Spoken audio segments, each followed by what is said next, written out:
रग्गल वागायचं, रग्गल लोळा पांगळ्यासारखं वागायचं नाही. आयुष्यभर शेळी म्हणून जगण्यापेक्षा एकच दिवस वाघ म्हणून जगलं पाहिजे. ती औलाद आपली आहे असं आपण जगलं पाहिजे. आणि अजित दादा, क्या हुआ तेरा वादा, अजित दादा तेरा वादा क्या हुआ रे? काय को इसको अंदर लिया? ये अंदर लेने क्या जैसा नहीं है. संगीत दिघोळे पासून त्यांचा संतोष देशमुखापर्यंत हत्याची बेरीज केली तर अजय दादा जरा हिशोब करा. यांना मौका लागला पाहिजे. मौका म्हणजे माहिती आहे ना, को लागला पाहिजे. एकदा अंदर गया ना, पोलिसांनी मोकामध्ये घातला ना, 5-4 वर्ष नमस्ते लंडन. पुन्हा हे माघारी येत नाहीत. आणि हा जो आका आहे ना, आका तर गेलाच पाहिजे. पण जर का आकाच्या आकाने काही यंटोबंडो केला असेल तर आकाचा आका सुद्धा नंबर लागू शकतो. मुख्यमंत्र्यांचा काही संबंध नाही. माझं म्हणणं, राजेश विटेकर तुम्ही सगळेजण जा, बिन मंत्र्याचा राहू द्या आमचा जिल्हा बरं का, तुमच्या पक्षाचा. तरी बी लोक खुश होते. नाही तर लोक क्या हुआ तेरा वादावर येणार आहे. आणि तो वादा अजित दादालाच मागणार. पीक विमा 40,000 हेक्टरवर भरलाय परभणी जिल्ह्यावर. राहुल पाटील साहेब, तुमचा मतदारसंघ सगळा शहरी. माझी विनंती आहे, बघा शहराच्या सुद्धा सगळ्या प्रॉपर्टी रजिस्टरवर विमा भरलाय का नाही बघा. आणि राजेश विटेकरला माझं म्हणणं आहे, राजेश विटेकर तुमच्या एकट्या तालुक्यावर, सोनपेठ तालुक्यावर 13,190 हेक्टरवर रामनाईक तांडा, अमका तांडा, तमका तांडा. अरे तुम्ही बंजारा म्हणून घेता, बंजारा भाऊचा तांडा, रामनाईक तांडा, गोरबांड तांडा, इलेक्शन पुरतं एवढी आजो एवढी.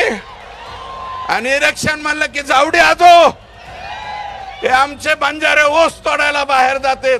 त्याचा फायदा घेऊन परळी तालुक्यातल्या लोकांनी सोनपेठ तालुक्यावर 13,190 हेक्टरवर विमा भरला का नाही? आमदार दाखवला का नाही? मग तुम्ही प्रेस घेऊन सांगितलं का नाही? म्हणजे याचा अर्थ राजेश, तू कुणाच्या तरी दबावाखाली आहेस.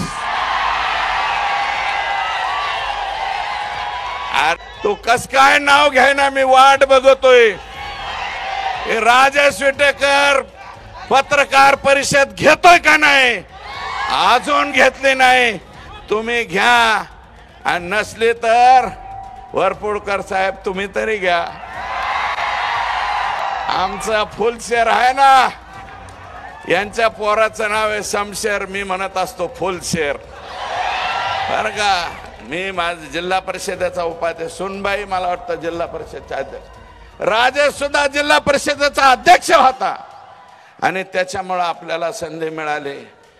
सुरेश धस म्हणाले की ज्या पद्धतीने यांनी संतोषला मारले ती कोणती पद्धत आहे? छत्रपती संभाजींच्या हत्येप्रमाणेच ही हत्या झाली. त्या लेकराने काय बिघडवले होते? आकाचे काका करलो जल्दी तयारी, हम निकले है जलवारी, असा जोरदार हल्लाबोल भाजपचे आमदार सुरेश धस यांनी केलाय.